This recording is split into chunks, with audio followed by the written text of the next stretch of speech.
The rope felt loose around his wrists. Too loose. Elijah noticed that immediately. He stood on the wooden platform in Lexington's public square, and the March wind cut through his shirt like it meant to reach bone. Around him, white men in wool coats talked numbers the way other men talked weather. Casual. Comfortable. Like the human beings standing beside them weren't even there. 1,200 for that one. Strong back. Good teeth.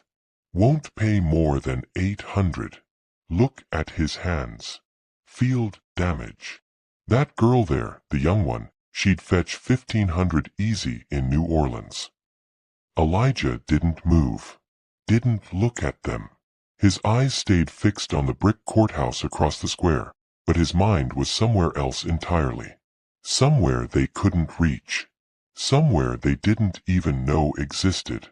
Because what Elijah carried inside his head had nothing to do with strong backs or field work or any of the things these men thought made a person valuable. What he knew, what he could do, was about to make him the most expensive enslaved man ever sold in the state of Kentucky. And what would happen after that gavel fell? That would change everything. The auction block itself was old oak, worn smooth by decades of feet. Thousands of people had stood exactly where Elijah stood now. Men, women, children, families torn apart, lives sold to the highest bidder. The wood was dark with age and stained with things he didn't want to think about. It was late morning, but the sky hung gray and heavy. The kind of day that felt like winter hadn't quite let go yet. Frost still clung to the shadows between buildings. Steam rose from the mouths of the crowd gathered in the square. Maybe 200 people, maybe more. Planters. Speculators. Men with money looking to buy human beings like they were buying livestock. Their voices created a constant noise. Haggling. Arguing. Laughing at jokes Elijah couldn't hear. Behind them, Lexington stretched out in streets lined with 3-story brick buildings, warehouses, taverns, shops. This was a city built on commerce. And enslaved people were commerce. A man in a black coat climbed onto the platform beside Elijah. Silas Harding. The trader who'd brought him here from Virginia. Harding had a voice that carried, loud and confident, the kind of voice that belonged to a man who made his living selling other people. Gentlemen. Harding raised his hands, and the crowd noise dropped to a murmur. What I'm about to show you is something special. Something you don't see every day in this market or any other. Elijah felt the weight of every eye turned toward him. Harding placed a hand on Elijah's shoulder. The touch made Elijah's skin crawl, but he didn't react. Couldn't react. Not here. Not now. This man, Harding continued, is not what he appears to be. He's not just another field hand. Not just another blacksmith. This man can do things that will transform your entire operation. The crowd leaned in. Interested. Skeptical. And Elijah stood there, hands bound, while a white man prepared to sell his body and his skills to whoever could pay the most. But here's what none of them understood yet. Here's what would only become clear in the hours and days and months after this moment. The real story wasn't about to begin on this auction block. The real story would begin when someone finally paid the price and took Elijah home. Because the man who bought him would get far more than he bargained for, and far less control than he ever imagined. What made this man worth more than any enslaved person Kentucky had ever seen? That question was about to get an answer that would haunt everyone involved. Before we continue with the story, I need to ask you something. If you're listening from any part of this country where hidden histories still whisper through the walls of old buildings, leave a comment telling me where you're from. This channel survives because of listeners like you who hunger for the truth that history tried to bury. Hit that subscribe button because what you're about to hear has never been told in full. And stories like this deserve to be remembered, no matter how uncomfortable they make us feel. To understand what stood on that auction block, You have to go back 35 years.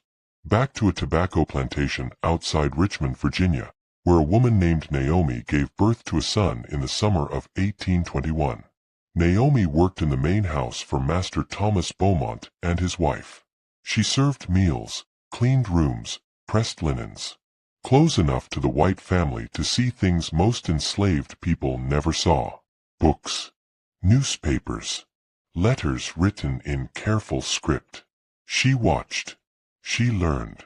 And late at night, behind the kitchen house where no one could see, she traced letters in the dirt with a stick. A, B, C. When Elijah was old enough to understand, she taught him. Made him memorize the shapes. Made him practice when the moon was the only witness. If anyone discovered what she was doing, the punishment would be severe. Reading was dangerous. Reading meant thinking.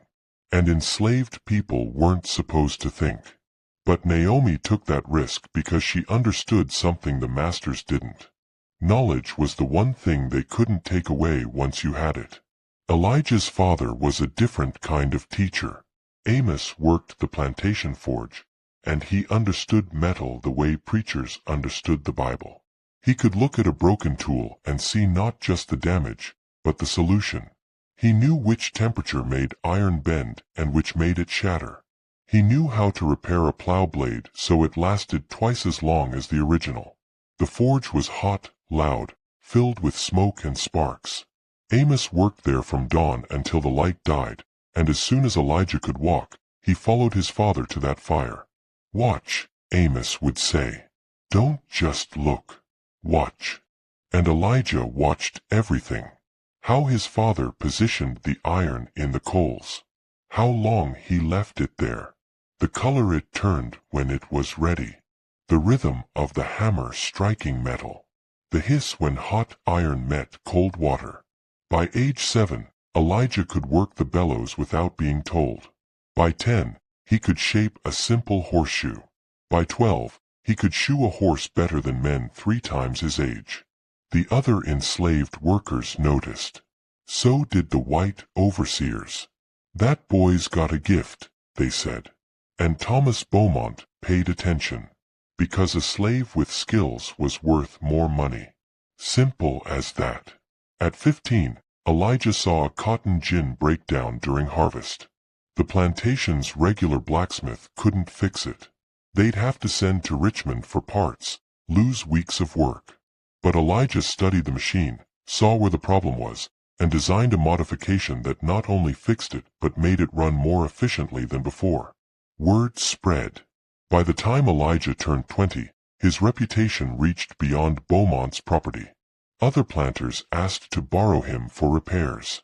Paid Beaumont for Elijah's time.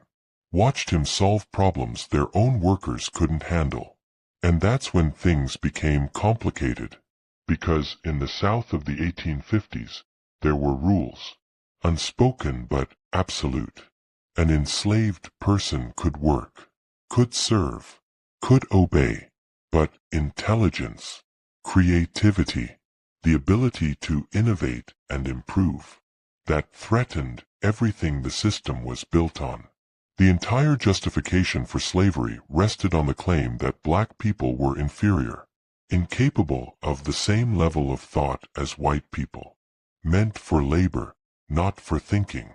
But Elijah proved that lie every single day, every time he solved a problem, every time he designed something new.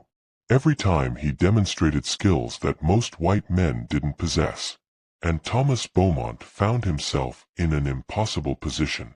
He needed Elijah's abilities. The plantation profited from them. But he also feared them. Because a slave who could think was dangerous. A slave who could create challenged the natural order. A slave too valuable to punish was the most dangerous of all. You couldn't whip brilliance out of someone. Couldn't break a mind the way you broke a body. And if you tried, you'd destroy the very thing that made them valuable. So Elijah existed in a strange space. Protected by his usefulness. Threatened by his intelligence. and everyone knew it couldn't last forever. Something would have to give. Someone would make a decision that would change everything. That moment came in the winter of 1855, when Thomas Beaumont closed his eyes for the last time and left his son Charles in charge of an empire built on tobacco and human bondage. Charles Beaumont had his father's land, but none of his sense. The funeral was on a Thursday. Cold rain fell on the cemetery outside Richmond, turning the red Virginia clay to mud. By Saturday, Charles sat in his father's study with a bottle of whiskey and a stack of papers that told him exactly how much trouble he was in. Debts. Everywhere he looked, debts. Money owed to merchants in Richmond. Money owed to the bank.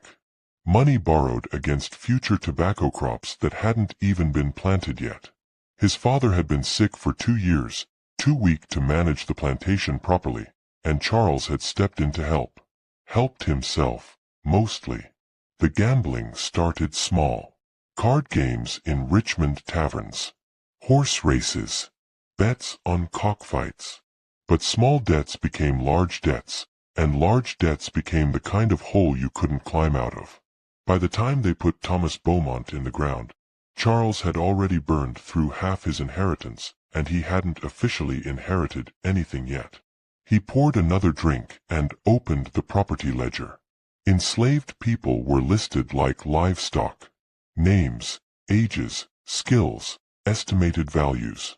His father's handwriting, neat and precise, assigning worth to human beings. Charles ran his finger down the columns until he found a name that made him stop. Elijah. Age 34. Blacksmith, engineer, mechanic. Value, $2,000 plus. That plus sign caught his attention. Charles knew about Elijah. Everyone on the plantation knew about him. The man who could fix anything. Who'd modified the cotton press 3 years ago and doubled its processing speed. Who'd redesigned the threshing equipment and saved the plantation thousands in repair costs. $2,000 minimum. Maybe more. That would solve a lot of problems. The next morning, Charles rode into Richmond and met with slave traders. Men who made their living buying and selling human beings up and down the eastern seaboard. They knew the markets. Knew where the money was. Knew what different types of enslaved people fetched in different cities. Charles asked about Elijah specifically. "Oh, we've heard of him," one trader said. Silas Harding, a man with tobacco-stained teeth and eyes that calculated profit in every conversation. Built that cotton press, right? Modified gin equipment? Can read technical drawings. All of that, Charles confirmed. Harding leaned back in his chair, thinking. Here's the problem. In Virginia, everyone knows him. Knows he's smart. That scares people. Makes them nervous. You'll get a decent price, but not what he's actually worth. What do you suggest? Take him west. Harding pulled out a map, pointed to Kentucky. Lexington. They hold spring auctions there. Big planters from Kentucky, Tennessee, Missouri. Hemp farmers with cash. Horse breeders. They need skilled workers and they've got money to spend. Someone there will pay top dollar for a man like that. Charles made his decision before he even left the trader's office. Elijah would be sold in Lexington at the spring auctions. Harding would handle the arrangements. Take a commission, of course, but if the price was high enough, Charles would still walk away with enough to clear his debts and have money left over. It was business. Nothing personal. But Charles made one mistake. One critical error in judgment that would set everything else in motion. He told Elijah. Went down to the forge where Elijah was repairing a wagon wheel and explained it plain. The plantation needed money. Charles had debts. Elijah was valuable. He'd fetch a good price in Kentucky. Should be grateful, really, going to a place where his skills would be appreciated. Elijah listened without speaking. The hammer in his hand had gone still. The forge fire crackled behind him, throwing shadows across his face. "When?" he finally asked. "March. After the winter work is done." Charles walked away feeling like he'd handled it well. Been honest. Treated Elijah with respect by explaining the situation instead of just shipping him off. But standing there in the forge, hammer in hand, fire at his back, Elijah understood something that Charles Beaumont's education had never taught him. He understood that being sold west meant being separated from everyone he knew.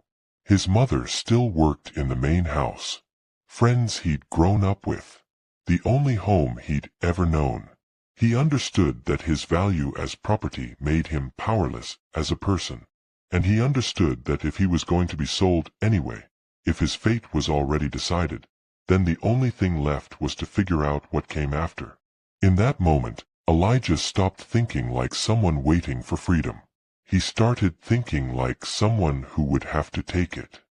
The chain connecting Elijah's ankles to the man in front of him was 3 feet long. Heavy iron, rust-stained, the links worn smooth by use. When the man ahead stumbled, Elijah felt it through the metal. When anyone in the line stopped, everyone stopped.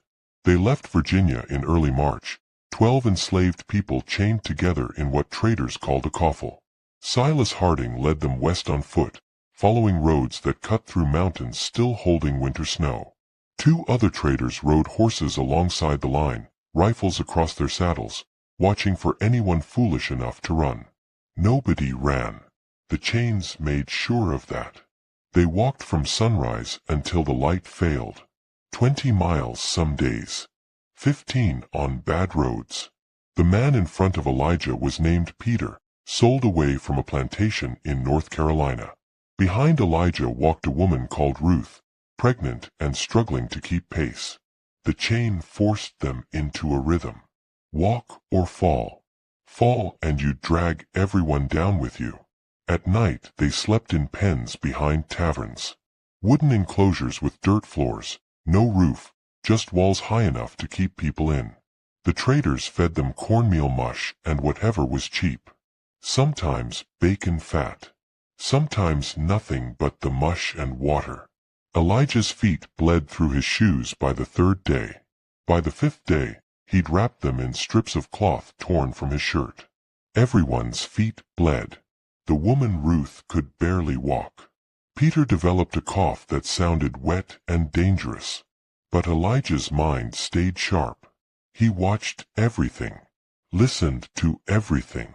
When they stopped at taverns, the traders talked to men who came to look at the merchandise. Potential buyers. Men considering a purchase before making the trip to Lexington. Harding would unlock the chains and make people stand, turn around, show their teeth, demonstrate their health. When it came to Elijah, the pitch changed. "This one's special," Harding would say. "Not your typical field worker. He's a master blacksmith, engineer, can design equipment, not just repair it. Built a cotton press that revolutionized production on 3 Virginia plantations." The interested buyers would ask questions. What could he actually do? Could he write, understand technical specifications? Harding answered carefully. Yes to the skills. Vague about the literacy. Reading made white men nervous. Made them think dangerous thoughts about intelligence and equality. But the skills, those made them think about profit. And Elijah heard the prices climb with every conversation. "I'd give you 1,000 for him right now," one buyer offered in a town whose name Elijah never learned. "He'll fetch 1,500 easy in Lexington," Harding replied. 3 days later, another buyer, 1,500, and I'll pay cash today. "Try 2,000, Harding said. "Maybe more. Wait until you see the auction." $2,000. That number stuck in Elijah's head. More money than most white workers earned in 5 years of labor. More than some families paid for farms. All for one man. All for him. And with each conversation, Elijah understood his position more clearly. He was too valuable to be treated like the others in the coffle, too intelligent to be ignored, too useful to be broken the way overseers broke field workers who stepped out of line. But that protection had limits. That value came with expectations. What happens to a man who becomes so valuable that his owners fear losing him more than they fear his mind? What happens when your intelligence becomes your prison? These were the questions Elijah turned over during those long days walking west. The chain between his ankles clinked with every step, a constant reminder of what he was in the eyes of the law. Property, merchandise, an investment. But in his own mind, Elijah was something else entirely. He was a man counting days, calculating odds, watching for opportunities that might never come. They crossed into Kentucky on a morning when fog hung thick in the valleys. The landscape changed. Rolling hills, stone fences, horses in pastures, tobacco fields waiting for spring planting. This was wealthy country, hemp and horse country, the kind of place where planters had cash to spend. Lexington appeared 3 days later, larger than Richmond. Brick buildings rising 3 and 4 stories. Streets packed with wagons and carriages. The constant noise of construction and commerce. Warehouses. Markets. The smell of livestock and coal smoke, and too many people crowded together. The slave pens sat on the eastern edge of town. Wooden structures, some big enough to hold 100 people, with high walls and locked gates. Hundreds of enslaved people waited there. Men, women, children, all waiting to be sold. Harding led the coffle through the gates of one pen, unlocked the chains, separated people into different sections based on what they'd be sold for. Field workers in one area, house servants in another, skilled workers somewhere else. Elijah was taken to a smaller pen, separated from the others. Premium auction, Harding explained. You're not going in with the regular lot. The big planters want to see you separate. Want to know what they're bidding on. Through the wooden slats, Elijah could see other pens. Could hear voices. Children crying. Women praying. Men sitting in silence because there was nothing left to say. This was the end of the journey, and the beginning of whatever came next. The pen where they kept Elijah had 4 walls and a roof. Better than the open enclosures where most enslaved people waited. A single room with a wooden floor and a bucket in the corner. One small window with bars. Harding visited the next morning carrying a clean shirt and a razor. Get yourself presentable, he said, tossing both through the doorway. You're going on the block tomorrow, and I need you looking like an investment, not a vagrant. Elijah took the shirt but said nothing. He'd learned years ago that silence was often the smartest response. Harding lingered at the door. I've been talking you up all week. Every planter with money in 3 states knows you're coming to auction. They know what you can do. They're curious. Curious enough to pay? Elijah asked. Harding grinned. Oh, they'll pay. Question is how much? I'm betting we break 2,000 easy. Maybe 2,500 if the bidding gets competitive. Competitive meant higher commissions. Harding had a stake in this beyond just moving merchandise. Every dollar Elijah sold for meant money in the trader's pocket. 3 men you should know about, Harding continued, leaning against the doorframe. Gerald Whitmore owns a hemp operation in Frankfort. Massive. Produces rope and bagging for cotton plantations all over the South. He needs someone who can maintain and improve his processing equipment. Elijah filed the name away. Hemp processing meant heavy machinery, complicated mechanics. Then there's Thomas Caldwell, horse breeder, thoroughbreds, supplies racing stock to half the South. He wants someone to design better equipment for his breeding operation. temperature-controlled barns, watering systems, that kind of thing. Horses meant precision work, different from industrial machinery but still demanding. Third one's interesting, Harding said. Marcus Brennan owns an iron foundry outside Louisville. Makes everything from nails to railroad equipment. He's got money, serious money, and he needs an engineer, not just a blacksmith. An iron foundry. That caught Elijah's attention despite himself. Any one of them would be a good placement for you, Harding added. Better than field work. Better than most enslaved people ever get. You should consider yourself fortunate. Fortunate. As if being sold to the highest bidder was some kind of blessing. Harding left, and Elijah was alone again. Through the barred window, he could see into the main pens. Traders moved among the enslaved people, checking teeth, examining muscles, making sure everyone looked healthy for the auction. Women were given clean dresses. Men were shaved. Children were scrubbed until their skin looked raw. It was preparation. Making human beings presentable for purchase. Elijah heard conversations through the walls. Traders talking strategy. Which enslaved people would sell first. Which would bring premium prices. Who to pair together for family sales. Those always drew sympathetic buyers willing to pay more. Business calculations. Profit margins. Return on investment. Names floated through the conversations. Whitmore. Caldwell. Brennan. Others Elijah didn't recognize. All wealthy. All looking for specific types of labor. As the afternoon wore on, Elijah thought about those three names. Three possible futures. Three men who would own him if their bid was high enough. The hemp farmer who needed machinery maintained. The horse breeder who wanted innovation. The industrialist with an iron foundry. Any of them would expect results. Would expect the kind of work that justified whatever astronomical price they paid.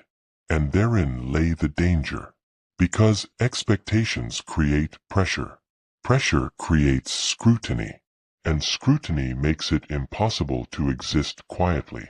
Elijah had survived this long by being valuable enough to protect, but not so visible that he threatened anyone's sense of order. But tomorrow, that balance would shatter. Tomorrow, he would stand on that auction block and be sold for more money than most enslaved people would see in 5 lifetimes. And whoever bought him would expect miracles. Would expect genius on demand. Would expect a return on an investment that couldn't possibly be satisfied by any human being, no matter how skilled. Harding returned at dusk with a plate of food. Better than the usual rations. Bread, meat, vegetables. Keeping the merchandise healthy for tomorrow's sale. Big day tomorrow, Harding said, watching Elijah eat. You're going to make history. You know that. History. What a word. Get some sleep, Harding added. You'll want to be sharp. The whole town's going to be watching. After he left, Elijah lay on the wooden floor and stared at the ceiling. Tomorrow he would become the most expensive slave ever sold in Kentucky. And the man who bought him would have expectations no human being could safely carry. The auction started at 10 in the morning. Elijah heard it begin from inside his pen. The auctioneer's voice carrying across the square. The crowd murmuring. The gavel striking wood again and again as enslaved people were sold one after another. Field workers went first. Then house servants. Then skilled laborers. Carpenters. Seamstresses. Cooks. Elijah waited. Noon came and went. The sun climbed higher. Through his barred window, he could hear the crowd growing. More voices. More footsteps. People arriving specifically for the premium sales that came at the end. Finally, near 1 o'clock, Harding opened the door. Time to go, he said. And remember, stand straight, look forward, don't speak unless spoken to. They walked through the pens, past the empty spaces where hundreds of people had stood that morning. All sold now. All owned by someone new. Elijah's hands were bound loosely, for appearance, not security. He wasn't going to run. Where would he go? The auction block stood in the center of the public square, surrounded by over 200 people. More than had been there for the morning sales. Word had spread. The crowd pressed close, planters in fine coats, speculators with calculating eyes, curious onlookers who'd heard about the slave who could do impossible things. Elijah climbed the steps. The wood was warm from the sun and smooth from years of use. He took his place and looked out at the sea of white faces staring back. Harding stood beside him, hand raised for silence. "Gentlemen," he began, his voice projecting across the square. "What I'm about to offer you is unprecedented in this market. This man, Elijah, is not just a blacksmith. He's an engineer." The crowd leaned in slightly. Interested. He can read technical specifications. He can design and build machinery that will transform your operation. I have sworn testimonials from 3 Virginia planters. He built a cotton press that increased processing capacity by 40%. He modified a hemp brake that saved one plantation $5,000 in equipment costs alone. Harding paused, letting that sink in. This is not a man you buy for field work. This is an investment in your future productivity, in your profits, in your competitive advantage. Reducing a human being to return on investment. But that's what this was. That's what it had always been. "We'll start the bidding at $1,000, Harding announced. 3 hands shot up immediately. 1,200. Harding called. "For hands now. 1,500. The bidding climbed fast. 1,800. 2,000. Planters dropped out as the price rose beyond what they were willing to pay. But 3 remained, hands rising steadily. Elijah recognized them from Harding's descriptions. Gerald Whitmore, the hemp farmer, tall and broad-shouldered. Thomas Caldwell, the horse breeder, younger and sharper dressed. Marcus Brennan, the industrialist, older than both, face unreadable. 2,200. Harding's voice had taken on an edge of excitement now. The crowd was silent, watching. This was already higher than most had expected. 2,500. Whitmore and Brennan raised their hands. Caldwell hesitated, then joined them. 2,700. Caldwell lowered his hand. Out. The price had exceeded what he was willing to risk. 2 remained. $3,000. Harding almost shouted it.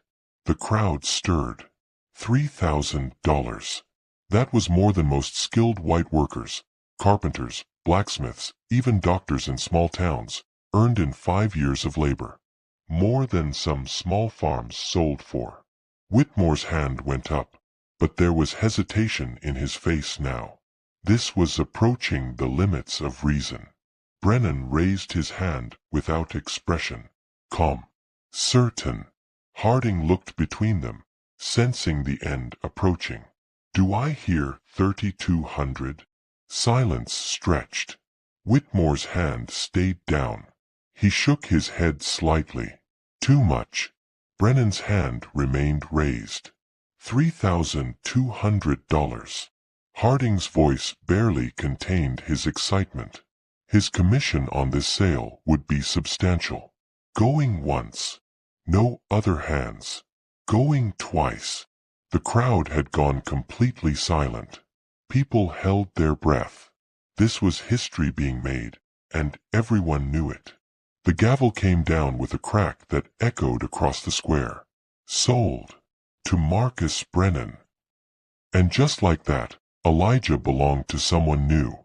The most expensive enslaved man ever sold in the state of Kentucky. A price that defied every calculation of human value the system claimed to be based on. The crowd erupted in conversation. some applauding the spectacle, others shaking their heads at the astronomical sum. Brennan made his way through the crowd toward the auction block, face still showing nothing. Harding grinned at Elijah. Told you. History.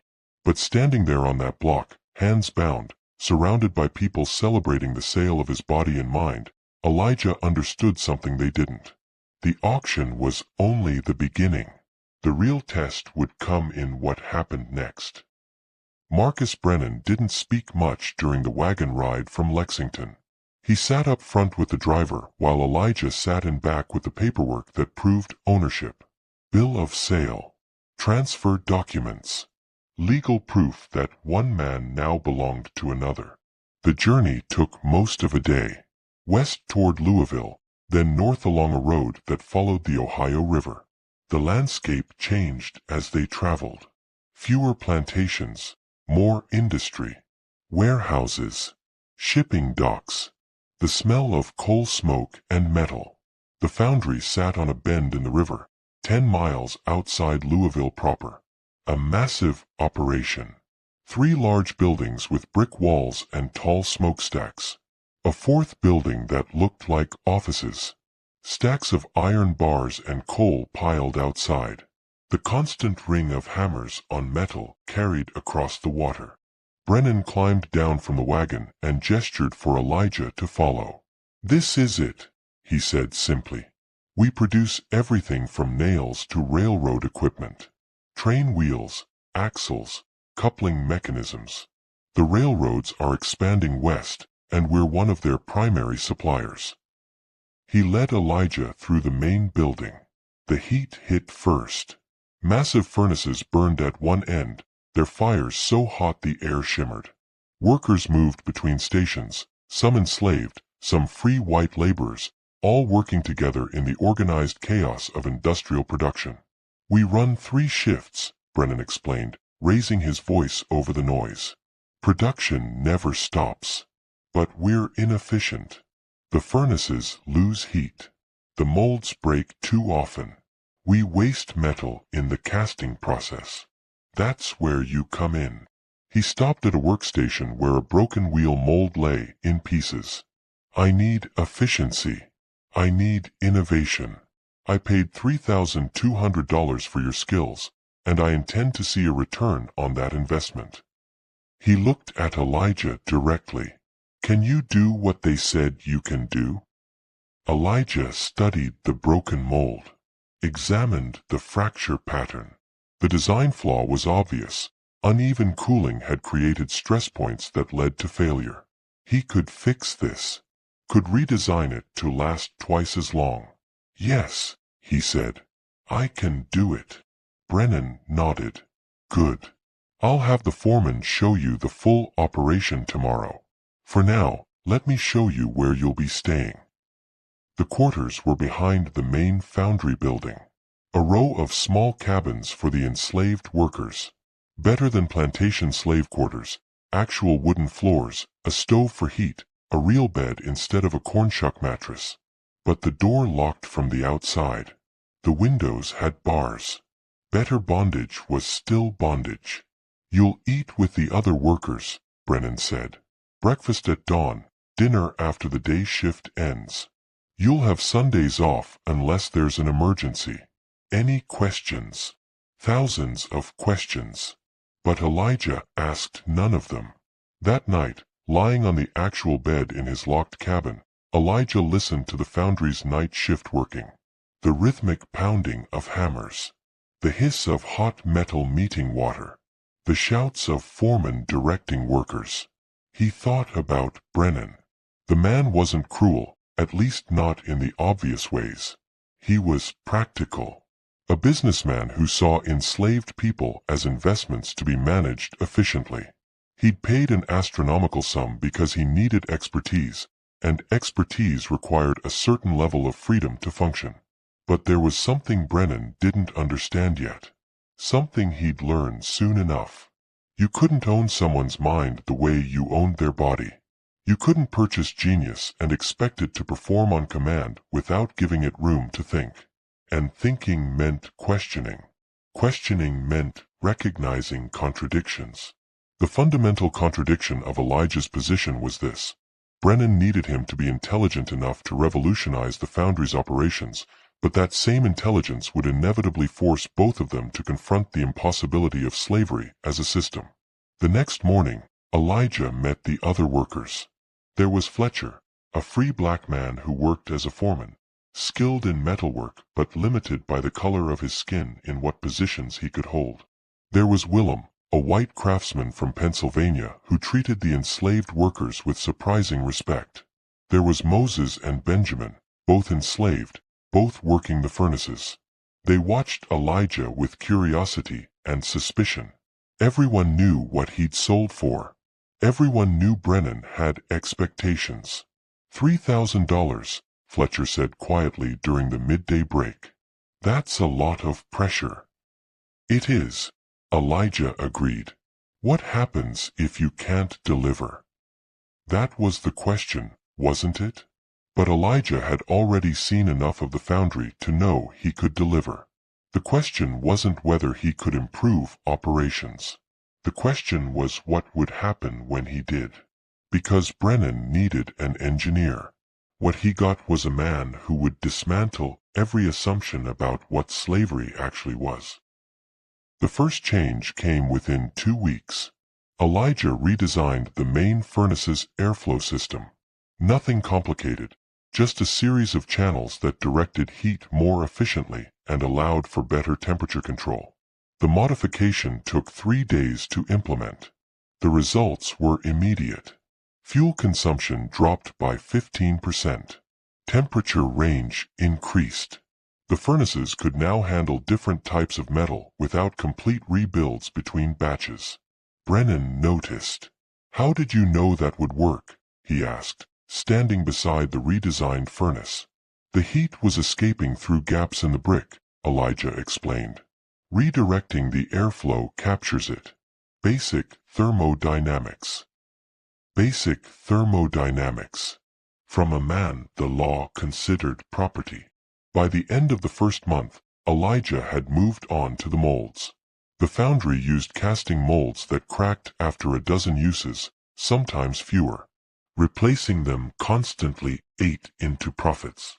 Elijah studied the metallurgy, the cooling patterns, the stress points. He redesigned them completely. New molds with reinforced sections where stress concentrated. Different metal composition. Altered cooling procedures. The new designs lasted 3 times longer and produced cleaner castings with less waste. Metal waste dropped by 30%. Brennan's profits didn't just improve. They soared. By the second month, orders were doubling. Word spread among the railroad companies that Brennan's foundry was producing superior equipment faster and cheaper than competitors. New contracts came in. The foundry expanded operations to keep up with demand. And Brennan was delighted. The $3,200 he'd paid was already proving to be the best investment he'd ever made. But something else was happening. Something Brennan didn't notice at first. It started with the foreman. When problems arose on the production floor, and problems always arose, they started coming to Elijah instead of figuring it out themselves. "The wheel mold is cracking again. The furnace temperature won't stabilize. We're getting air bubbles in the castings." Elijah would stop whatever he was doing, examine the problem, and provide solutions. Sometimes simple fixes. Sometimes complete redesigns. The foreman learned to trust his judgment because his judgment was always right. Willem, the Pennsylvania craftsman, was the first to say it out loud. "You're better at this than anyone I've worked with. And I've worked with engineers from Philadelphia." By the 3rd month, Brennan himself was consulting Elijah before making decisions on new orders. "Can we handle this railroad contract? They want 500 wheel sets in 3 months. We can if we adjust the production schedule and add a second shift on weekends. This client wants custom axle housings. Can we do it?" "Yes, but we'll need to modify the casting process. I can design the specifications." The power dynamic was shifting. Slowly, imperceptibly, but shifting. Elijah noticed. The other enslaved workers noticed too. Moses and Benjamin whispered about it during breaks. Fletcher, the free black foreman, watched with careful interest. "He's asking your opinion like your partner's," Fletcher said one evening. "Not like your property. Careful what you say," Elijah replied quietly. "Walls have ears." But Fletcher was right.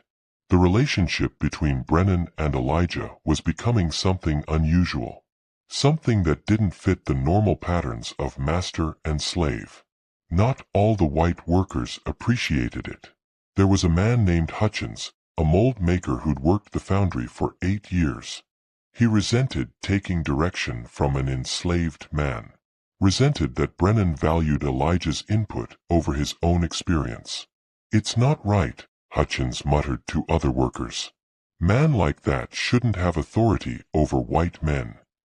Others felt differently. Willem respected competence regardless of who possessed it. Some of the younger workers, raised in border states where slavery sat uneasily, found themselves questioning assumptions they'd grown up with. How could a man be property if his mind was sharper than yours? How could the system be natural if intelligence didn't respect the color line? These were dangerous questions. The kind that made the whole structure unstable. By winter 1857, Elijah had gained something almost unheard of for an enslaved person. He had leverage. Not freedom. Not equality. But leverage. Brennan needed him. The foundry's success depended on him. The contracts, the profits, the reputation, all of it flowed from Elijah's innovations and expertise. And leverage, properly applied, could change things. This detail becomes important later. The letter arrived in January 1857 on official railroad company letterhead. Brennan opened it in his office while Elijah was working on furnace maintenance 50 feet away. 10 minutes later, Brennan called Fletcher into the office. Their conversation carried through the thin walls.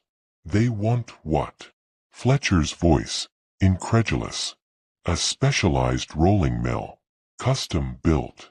Nothing like it exists in Kentucky. Can we do it?" Silence. Then Brennan's answer, quieter. "I don't know." The contract was massive. The Baltimore and Ohio Railroad needed equipment for their western expansion. 500 wheel sets, custom axle housings, specialized coupling mechanisms. But the core requirement, the thing that would make or break the bid, was a rolling mill capable of producing uniform metal sheets for boilerplates. No foundry in Kentucky had one. The railroad was offering the contract to whoever could build it first. The potential profit was staggering. Enough to secure the foundry's future for years. Enough to expand operations, hire more workers, dominate the regional market.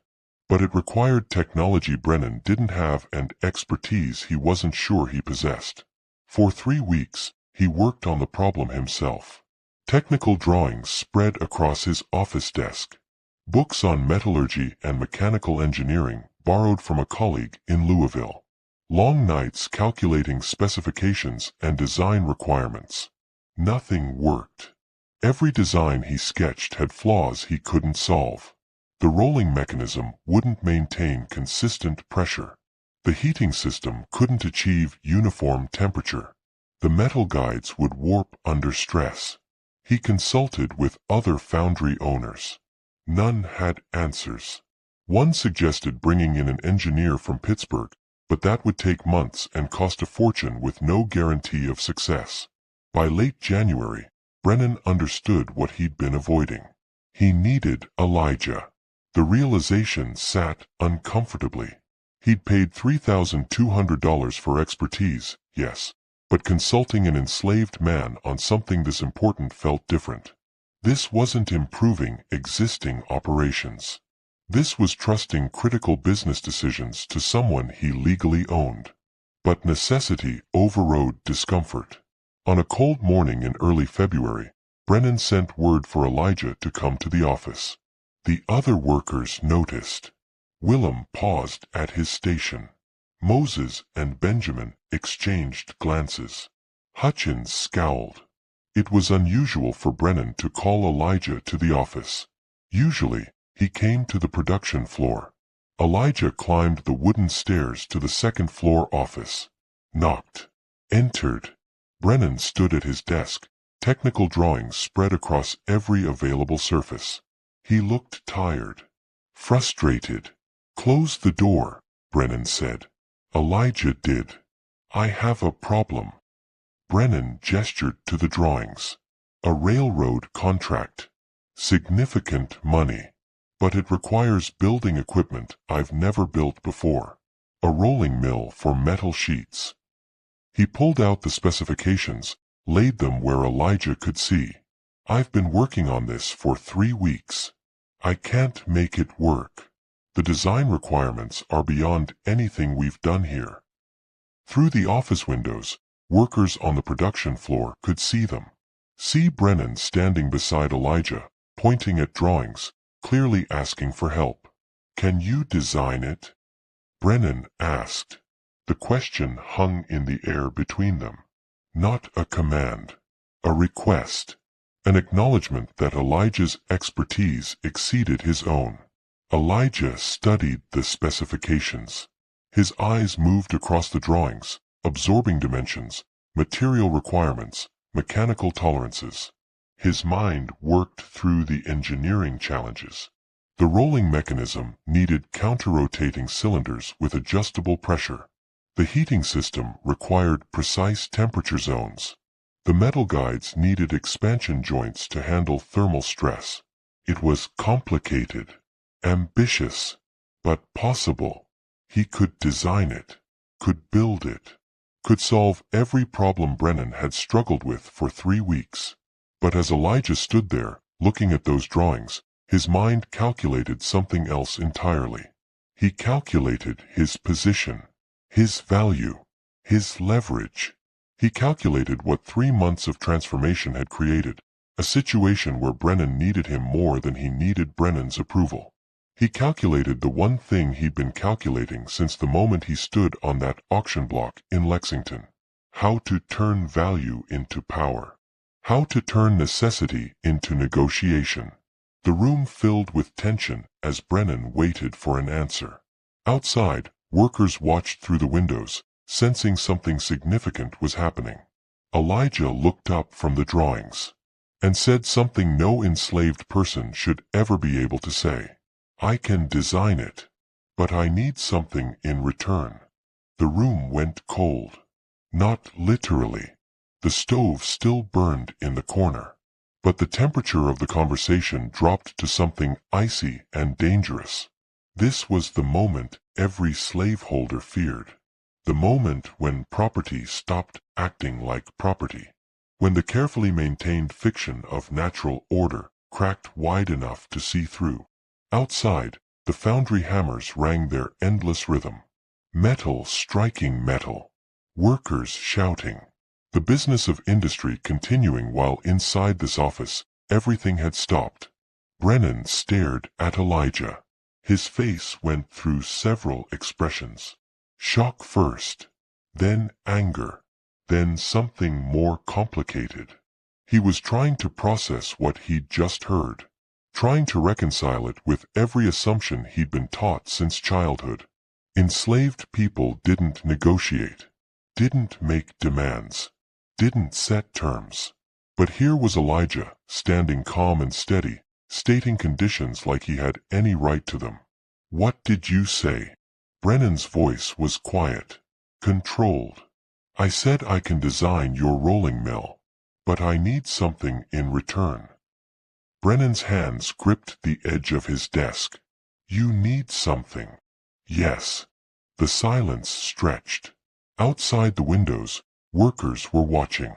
They couldn't hear the conversation, but they could see the body language, could sense something significant happening. Brennan finally spoke. "What do you want?" And there it was. The question that acknowledged, even implicitly, that Elijah had leverage, had power in this moment. "Papers of manumission," Elijah said. "For me and for Naomi, my mother. She's still in Virginia." Brennan's face went pale. "I'll design your mill," Elijah continued, voice steady. "I'll build it. I'll train your workers to operate and maintain it.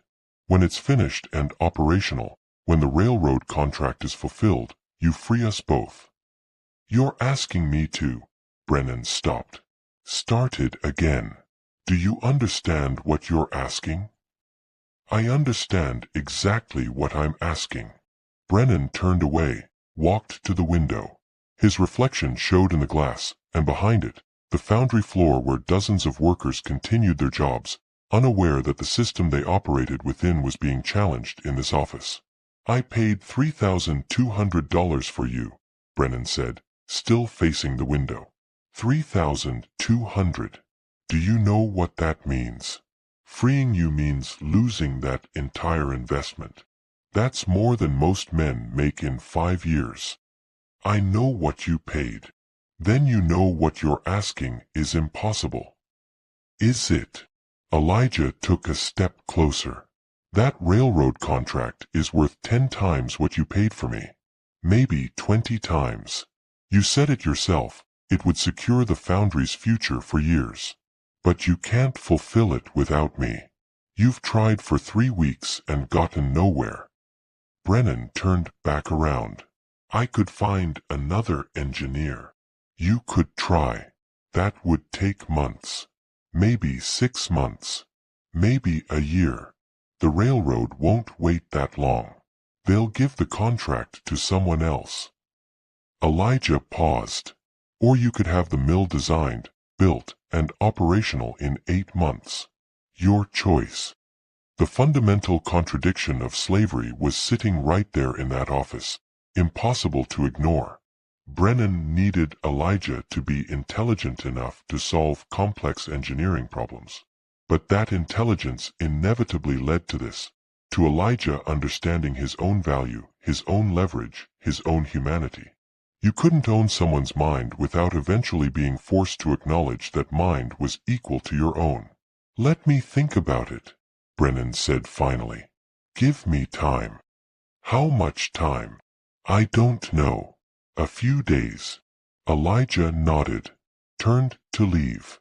His hand was on the door handle when Brennan spoke again.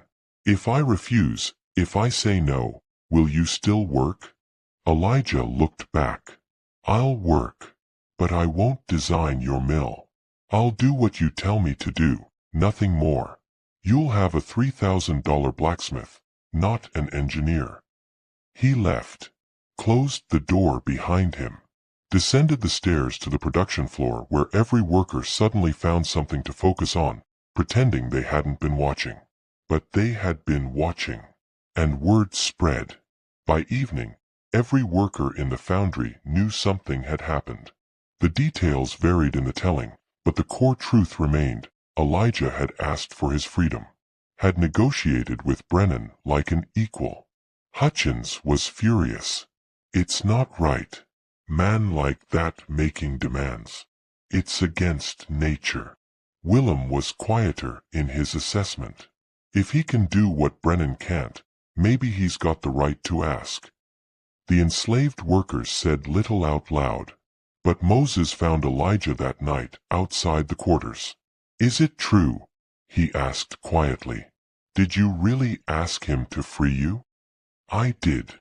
What do you think he'll say? I don't know. Moses was quiet for a moment. If he says yes, if you get free, that changes things for all of us. Shows it's possible. That was the danger and the promise both. One man's freedom proved the system was negotiable, proved the whole structure was built on power, not nature. Marcus Brennan sat in his office for 3 days, barely sleeping. He wrestled with numbers, the cost of Elijah versus the value of the contract. But numbers weren't the real problem. The real problem was what Elijah had forced him to see, that the man he'd purchased wasn't property at all.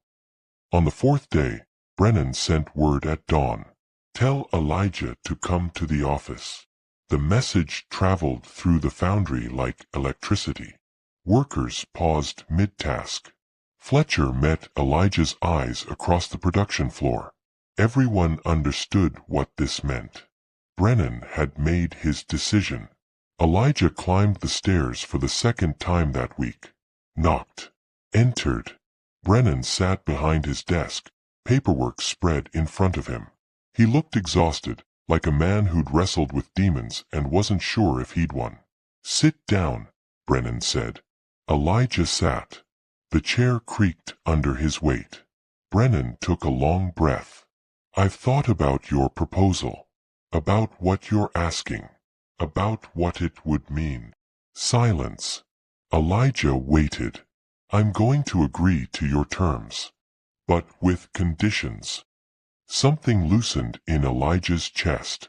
Not relief exactly, too early for that, but possibility.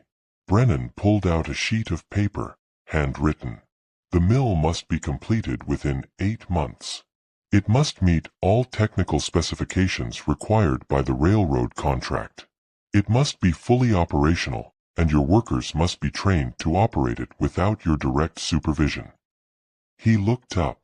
"If any of those conditions aren't met, the deal is void."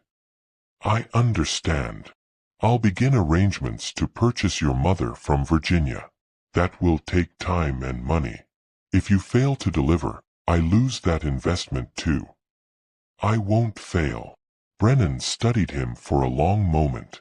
"No, I don't think you will." He stood, extended his hand across the desk. It was just a handshake. A simple gesture people made dozens of times a day. But in that office, between a white industrialist and an enslaved man negotiating his freedom, it meant everything. They shook. Brief. Firm. A contract sealed not just in words but in the acknowledgement that they were, in that moment, equals making an agreement. "We start tomorrow," Brennan said. Work began the next morning. Elijah designed every component of the rolling mill on paper first. The counter-rotating cylinders with adjustable pressure mechanisms. The heating system with separate temperature zones. The metal guides with expansion joints. The drive system powered by the foundry's steam engine. It was complex. Revolutionary. Nothing like it existed in Kentucky. He worked 16-hour days. Drew specifications, calculated tolerances, supervised the construction of each piece. The foundry's regular work continued, but the mill became the priority. Brennan diverted resources, materials, workers. Fletcher and Willem became Elijah's primary assistants. Moses and Benjamin helped with the heavy construction. Even Hutchins, despite his resentment, couldn't help but be impressed by what was taking shape. The mill grew week by week. Massive iron cylinders machined to precise specifications. The heating chamber with its brick-lined walls. The frame built from reinforced steel beams. The drive mechanisms that would power the rollers. Brennan watched it all. His fortune depended on this. His word depended on this. But more than that, and he was only beginning to understand this, his understanding of the world depended on this. Because if Elijah succeeded, it proved something uncomfortable. It proved that genius had nothing to do with skin color. Proved that the entire justification for slavery was a lie built on convenience and profit, not nature or divine will. Word spread beyond the foundry. Other industrialists heard rumors about Brennan's arrangement. Some were curious. Others were outraged. "You promised him what?" a fellow foundry owner asked over dinner in Louisville. "His freedom. When the mill is complete." That's madness. It sets a dangerous precedent. Slaves don't negotiate. This one did. Social pressure mounted. Friends suggested Brennan was being foolish. That he could simply take the mill's design and renege on the agreement. Who would stop him? The law certainly wouldn't. But Brennan held firm. Maybe because he was a businessman who understood the value of keeping your word. Maybe because 3 days of wrestling with his conscience had changed something in him. Or maybe because he'd come to respect Elijah in a way that made betrayal impossible. The months passed. Spring turned to summer. Summer to fall. The mill took its final shape. Testing began. Adjustments were made. Workers were trained in operation and maintenance. The heating system was calibrated. The pressure mechanisms fine-tuned. In November 1857, 8 months after Elijah had stood in Brennan's office and demanded his freedom, the rolling mill processed its first metal sheet. It was perfect. Uniform thickness. No warping. No stress fractures. Exactly to specification. The second sheet was perfect. The third. The 10th. The 100th. The rolling mill worked flawlessly. Brennan stood beside Elijah, watching the machine operate with the smooth precision of something built by someone who understood metal the way poets understood words. "You did it," Brennan said quietly. "We did it," Elijah corrected. The railroad contract was fulfilled ahead of schedule. The profit exceeded projections. Brennan's foundry became the premier supplier of railroad equipment in the region. And in a lawyer's office in Louisville, papers were drawn up. Legal documents that would change 2 lives forever. The rolling mill was completed in 8 months. It worked perfectly. Now came the hard part, keeping a promise that challenged everything Kentucky society was built on. 2 years to the day after Elijah stood on that auction block in Lexington, he stood in a lawyer's office holding papers that said he was free. March 1858. The railroad contract had been fulfilled months ahead of schedule. Brennan's wealth had multiplied. The foundry was operating at capacity, supplying equipment to railroad companies across 3 states. Everything Elijah had promised had come to pass. Now it was Brennan's turn to keep his word. The papers of manumission were official. Legal documents filed with the Kentucky courts. Signed by Brennan. Witnessed by the lawyer. Stamped with the state seal that made them legitimate under the law. Elijah read his name on the document. Read the words that declared him a free man. His hands didn't shake, but something inside him did. "There's someone here to see you," Brennan said from the doorway. Elijah looked up and saw his mother.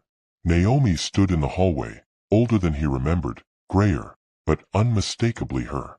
Brennan had arranged her purchase from Virginia and her manumission simultaneously. She held her own freedom papers, her own proof of legal personhood. They embraced in that lawyer's office while Brennan and the lawyer politely looked away. No words. Just the weight of 2 lives that had survived bondage and come out the other side still intact. "You did it," Naomi whispered finally. "You actually did it."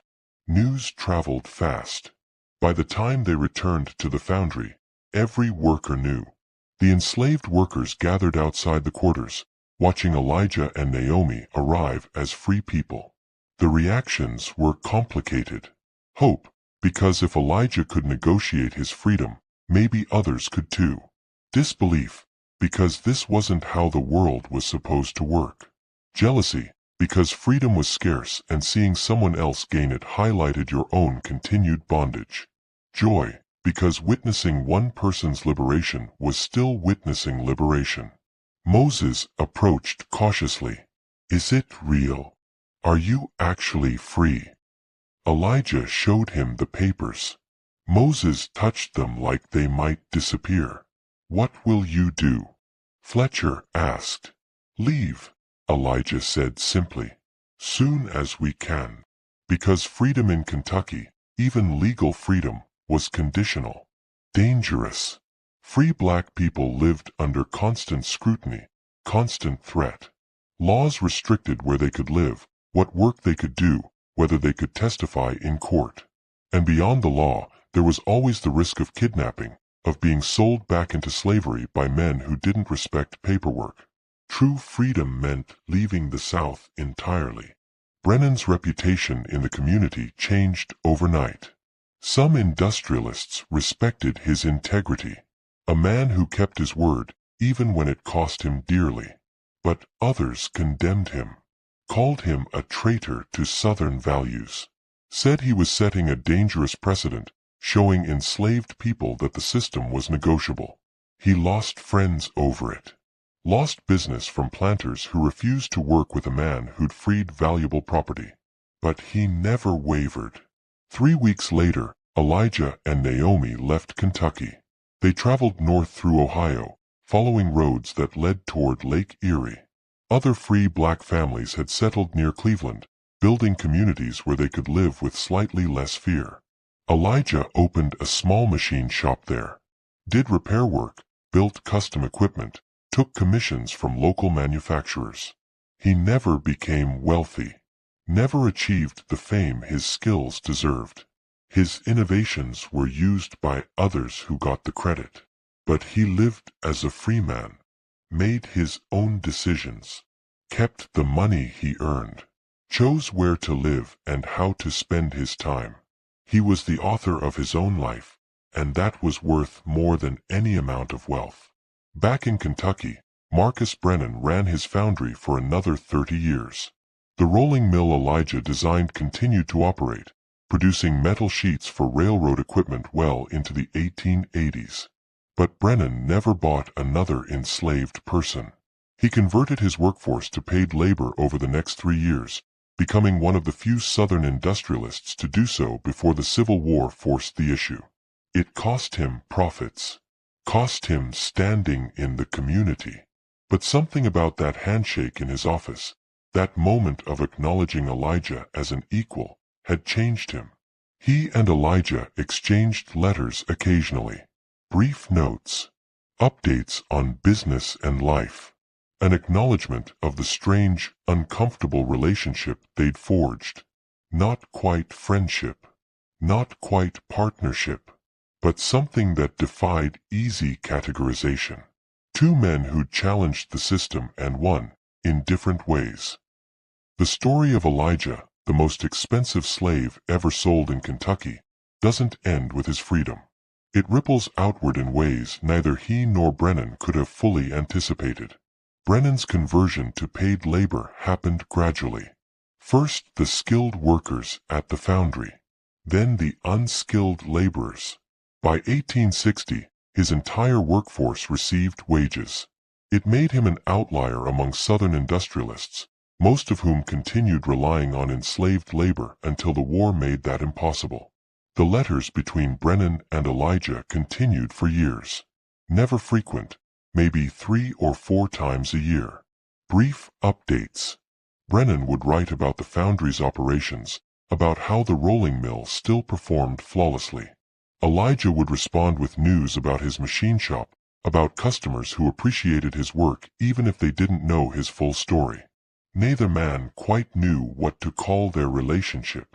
Former master and former slave didn't capture it. Business associates felt inadequate.